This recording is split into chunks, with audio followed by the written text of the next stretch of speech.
வா அப்படின்னு கூப்பிட்டுருக்காங்க. எல்லா தமிழர்களும் உள்ளே போயிருக்காங்க. அங்கே ஒரு மலையாளியோ கன்னடியோ இல்லை தெலுங்கரோ இல்லை வேற எந்த மொழியினரோ அதுக்குள்ளே இல்லை. எல்லோரும் இந்தியர்கள், எல்லோரும் தமிழர்கள், எல்லோரும் இந்துக்கள். வா தமிழா வா. சரி கூப்பிட்டாங்களே ஏதாவது நல்லது பேசுவாங்கன்னு போய் பார்த்தா நாங்க வேற நீங்க வேறையாமா. அதாவது நாங்க வேற இந்து, நீங்க இந்துலயே வேற. சரி டாபிக் அதுவான்னு பார்த்தா டாபிக்கும் அது இல்ல. சாதி மறுப்பு கல்யாணத்தை ஏத்துக்கிறவங்க ஏத்துக்காதவங்க, ஏத்துக்கிறவங்கலாம் நாங்க எல்லாத்தையும் ஏத்துக்கிறோம்னு சொல்றாங்க, ஏத்துக்காதவங்க எங்களை மட்டும் ஏத்துக்குவோம்னு சொல்றாங்க. சரி அது யாரு நீங்க எல்லாரும் மட்டும் அப்படின்னு கேட்டா அது எங்க பண்பாடு, எங்க கலாச்சாரம், எங்க முன்னோர்கள், எங்க பழக்க வழக்கம், குறிப்பா எங்க பண்பாடு. எங்க தாத்தா எங்க அப்பா நாளைக்கு என் புள்ளைய அத மெயின்டைன் பண்றாங்க. எங்க கல்ச்சர் சொல்லுங்க, எங்களுக்கு ஜாதி வேணும். இந்த உலகம் இருக்க வரைக்கும், இந்த பூமி இருக்க வரைக்கும் எங்களுக்கு ஜாதி வேணும், ஜாதி வேணும். நான் கூட தமிழர்கள் பண்பாடு மலையாளிகள் பண்பாடு எல்லாமே ஒண்ணுன்னு நினைச்சிட்டேன். தமிழர்களுக்குள்ளேயே பல பல பழக்க வழக்கங்கள், பல பல முன்னோர்கள் இருந்திருக்கிறாங்க. எவர் துணையும் இன்றி தனித்து இயங்கும் தமிழ் மொழி பேசும் இவர்களுக்குள்ளேயே இவ்வளவு ஏற்றத்தாழ்வுகள் இருந்ததுன்னா இந்த மொழி கூட சமஸ்கிருதம் கலந்துதான் எம்மொழியே பிறந்துச்சு. இங்கேயே இத்தனை வேறுபாடுனா மலையாளத்துல எல்லாம் 32. இதுல இன்னொருத்தங்க சொல்றாங்க எங்க சாதிக்குள்ளேயே 11 உட்பிரிவுகள் இருக்காமா. அந்த 11 உட்பிரிவுகள்லையும் டாப்ல இருக்காங்கல்ல அவங்க அந்த 11வது கடைசி பிரிவில் இருக்கிறவங்கள மேரேஜ் பண்ணப்படாதாம். இதுல அங்க உட்கார்ந்து ஒரு மீசக்காரர் வேற கேள்வியா கேட்டு கொண்டு எடுத்துட்டு இருந்தாரு. மாடு மாடு கூட தான் போகுதாமா, ஆடு ஆடு கூட தான் போகுதாமா, நாய் நாய் கூட தான் போகுதாமா, நீ மட்டும் ஏண்டா சாதி மாறி போறேன்னு கேக்குறாரு. இப்ப மாடுகளுக்குள்ளேயே கலப்பின சாதிகள் அவ்வளவு வந்திருக்கு. அதுல எரும மாடுகள் மாடு கூட சேராது அது வேற.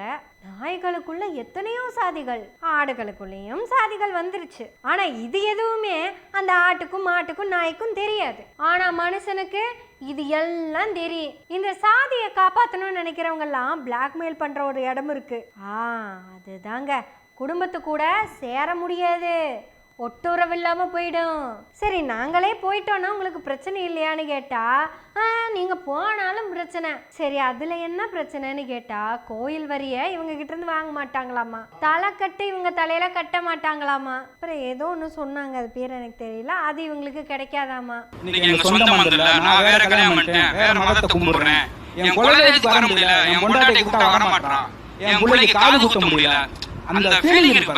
எங்க பெரியார் ஏன் தெரியுமா சாமி இல்லைன்னு சொன்னாரு? ஆட முதல்ல சாதி இல்லைன்னு தான் சொன்னாரு. அப்போ இல்லைங்க சாதி ரொம்ப முக்கியமுங்க, சாதியை சாமி தான் காப்பாத்துதுன்னு சொல்லி போட்டாங்க. சாதி மாறிடுச்சுன்னா சாமி பிரச்சனை பண்ணிரும் அப்படின்ட்டாங்க. அப்பதான் பெரியாரு அப்ப சாதியை விட சாமி தான் பெருசா, அப்ப அது இல்லடா அப்படின்னு சொல்லி போட்டு போயிட்டாரு. இப்ப சாமி இல்லை நினைச்சுக்கிட்டா சாதியே இல்லை. ஆனா நினைக்க மாட்டேங்கிறாங்களே. இது வழக்கம் போல ஒரு பெரியவர் பெரிய கேள்வி கேட்டுட்டாரு, உங்களுக்கு சாதியெல்லாம் வேண்டாம், சாதியிலிருந்து வர சலுகைகள் மட்டும் வேணுமா? இந்த கேள்விக்கு பதில் பாஸ். ஏன்னா இதுக்கான பதில் சொல்லி சலிச்சாச்சு. அவங்களுக்கு இன்னுமே தெரிய மாட்டேங்குது சாதியிலிருந்து வர சலுகைகளை அதிகமாக வாங்குறது இவங்க தான் அப்படி. தமிழ்நாட்டில் மட்டும்தான் அவங்க அதிகமாக வாங்குறாங்க. இந்தியா முழுக்க எங்கே கணக்கெடுத்து பார்த்தாலும் அவங்க தான் ரொம்ப கம்மியாக வாங்கிட்டு இருக்காங்க. அப்போ இவரு இந்த மாதிரியான கேள்வி கேட்க வேண்டியது பேச வேண்டியதெல்லாம் இவரை ஒடுக்குனாங்கல்ல அவங்கள பார்த்து. ஆனால் ஐயாக்கு மேலே பார்த்து பழக்கமே இல்லை, கீழே பார்த்து தான் பழக்கம். ஏன்னா தன்னால் அதிகாரம் பண்ண முடிஞ்சது கீழே தான். இந்த சாதி வெறியர்கள் சாதி மறுப்பு திருமணத்தை ஒரு இடத்துல ஒத்துக்கிறாங்க, அதுதான் விஷயம். பையனோட சாதி இவங்க சாதியை விட ஒசந்த சாதியாக இருந்துச்சுன்னா கும்பிடு போட்டு வாப்பா அப்படின்னு வரவேற்றுறாங்க. நாங்க சாதி கலப்பை ஏத்துக்கிறோம், ஆனா சாதி கலப்பும் மேல இருந்து வந்துச்சுன்னா ஒரு பிரச்சனையும் இல்லாம ஏத்துக்குவோம். இவங்களுக்கு சாதி மேலேயே நம்பிக்கை இல்லை, சாமி மேலேயும் நம்பிக்கை இல்லை. ஒருவேளை இவங்க சாமியை நம்புறவங்களா இருந்தா சாமி கிட்டேயே குறி கேட்டு சேர்த்து வச்சிருக்கலாம். இவங்க தான் அவங்க கோவிலுக்குள்ள வந்தாலே சாமியே இல்லைன்னு கோவிலையே பூட்டிட்டு போற ஆளுங்களாச்சே. அதனால இவங்களுக்கு சாமியவே விட சாதி தான் ரொம்ப முக்கியம். இவங்கெல்லாம் எப்படி தமிழர்கள் ஆனாங்க அப்படிங்கிறது எனக்கு ஒரே ஆச்சரியமா இருக்கு. ஏன்னா இவங்க யாரு கூடயும் சேர மாட்டேன்னு ஒத்த கால தான் நிக்கிறாங்க.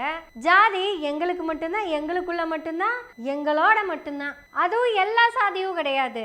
இந்த சாதியில இந்த பிரிவு மட்டும் தனியா. அயன் கார்த்திகேயன் ஒரு கேள்வி கேட்டாரு குற்ற பரம்பரையை பத்தி. ஒருத்தரும் ஒரு பதிலும் சொல்லலையே. இவங்கள குற்ற பரம்பரைன்னு சொன்னது கீழ் சாதிக்காரங்க இல்ல, ஆனா இத சொன்ன மேல் சாதிக்காரங்க மேல இவங்களுக்கு ஒத்த ரூபாய்க்கு கோபம் வரல. என்ன ஆச்சுன்னு கேட்டா பதில் சொல்ல மாட்டேங்கிறாங்க. எங்க முன்னோர்கள் அவங்கெல்லாம் கட்டி காத்தது, ஒரு நிமிஷம், எதை கட்டி காத்தது? 2 தலைமுறைக்கு முன்னாடி வேட்டி இல்ல, ஞாபகம் இருக்கா உங்களுக்கு? அதிகபட்சம் போன ஒரு 2 துண்டு தான். அதுக்கு 2 தலைமுறைக்கு முன்னாடி எப்படி இருந்தா என்ன இருந்துச்சுன்னு நமக்கு தெரியாது. அந்த முன்னோர்கள் அன்னைக்கு கட்டாம காப்பாத்தினதை இன்னைக்கு இவங்க கட்டி காப்பாத்திட்டு இருக்காங்க. ஒருத்தவங்க கூட முன்னோர்கள் போட்டுட்டு இருந்த ட்ரெஸ்ல அந்த ஈவெண்ட்டுக்கு வரவே இல்லையே. எல்லாத்து கையிலயும் கிட்டத்தட்ட மொபைல் இருந்துச்சு. அந்த மொபைலை கண்டுபிடிச்சவன் என்ன சாதிக்காரன்னு இவங்க கேட்கவே இல்லையே. எனக்கு தெரிஞ்சு அந்த மொபைலை கண்டுபிடிச்சவன் தாழ்த்தப்பட்டவனாக தான் இருக்கணும் இந்தியாவை பொறுத்த வரைக்கும். ஏன்னா அவங்க எல்லாமே கிறிஸ்துவர்கள். இந்தியாவில் கிறிஸ்துவ மதத்துக்கு மாறினவங்கெல்லாம் பிரெட்டுக்கு ரொட்டிக்காக மாறினவங்க தானே. ஆக பிரெட்டு கொடுத்தவங்க கண்டுபிடிச்ச அந்த மொபைலை தூக்கி பாக்கெட்டில் வச்சுட்டு நாங்கள் கலாச்சாரத்தை கட்டி காப்பாற்றுருவோம், நாங்கள் கலாச்சாரத்தை பின்பற்றுவோம் அப்படின்னு சொல்லிட்டு இருக்கீங்க. இதில் என்ன கொடுமைன்னா இவங்க பிரச்சனையே கல்யாணம் பண்ணுற இடத்துல தான். அதுவும் அந்த அம்மா பையனுக்கு அத்தனையும் அம்மா தான் பார்த்து பண்ணியிருக்கு. இத்தனையும் பண்ண தெரிஞ்ச எனக்கு உனக்கு ஒரு பொண்ணு பார்க்க தெரியாதா? உன்னை பெற்றது நான் தானே, உன்னை படிக்க வச்சது நான் தானே, உனக்கு சோறு போட்டேன்ல, உனக்கு துணிமணி எடுத்து கொடுத்தேன்லப்பா, இல்லை ரோட்டில் விட்டேனா? அந்தந்த டயத்துக்கு சட்டி போடையில சட்டி எடுத்து கொடுத்தேன், பேண்ட் போடையில பேண்ட் எடுத்து கொடுத்தேன். இது வரைக்கும் நீ போட்டுக்க, கழுத்துல போட்டுக்க சங்கிலி வரைக்கும் நான் தான் எடுத்து கொடுத்தேன். நீ படிச்சிருக்க பட்டம் வரைக்கும் நான் தான் வாங்கி கொடுத்தேன். பொண்ணு மட்டும் நான் பார்க்க மாட்டேனா உனக்கு? ஏமா உங்க அம்மா உங்களுக்கு ஒரு மாப்பிள்ளை பார்த்தாங்களாமே, அந்த மாப்பிள்ளை சரியில்லைன்னா போலீஸ் ஸ்டேஷன்லாம் போனீங்களாமே.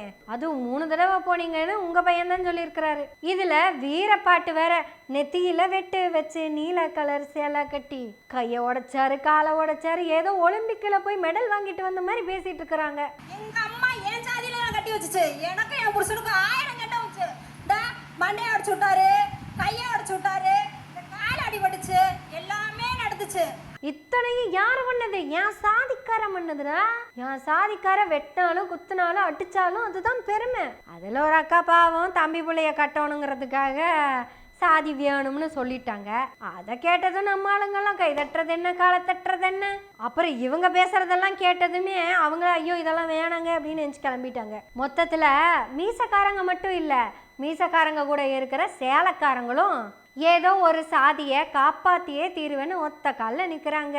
வெறும் இவங்க தாத்தாவோட அப்பா பேரே தெரியாதவங்க, அப்படியே தெரிஞ்சாலும் அவங்க அப்பா பேர் தெரியாதவங்க, அவர் யாரு, அவர் எந்த ஊருக்காரு, எங்கே இருந்தாரு, என்ன பண்ணாரு, எப்படி வாழ்ந்தாரு அப்படின்னு ஒன்றுமே தெரியாதவங்க, இவங்க தாத்தாவோட அப்பாவோட ஃபோட்டோ கூட பார்க்காத இவங்க அந்த தாத்தா கட்டி காப்பாற்றிட்டு இருந்த சாதியை மட்டும் இவங்க வச்சுருக்காங்களாமா. சரி எப்படிங்க அது அங்கேருந்து நீங்கள் வாங்கினீங்க அப்படின்னு கேட்டால் அது வாங்கிறது இல்லையாமா, அதுவாக வருமா. அது எங்கே இருந்துங்க எப்படிங்க வரும்னு கேட்டால் அது வந்துக்கிட்டே இருக்குங்க அப்படிங்கிறாங்க. சரி நீங்கள் எங்கே அதை பார்த்தீங்க அப்படின்னு கேட்டால் சர்டிஃபிகேட்டில் பார்த்தோம்.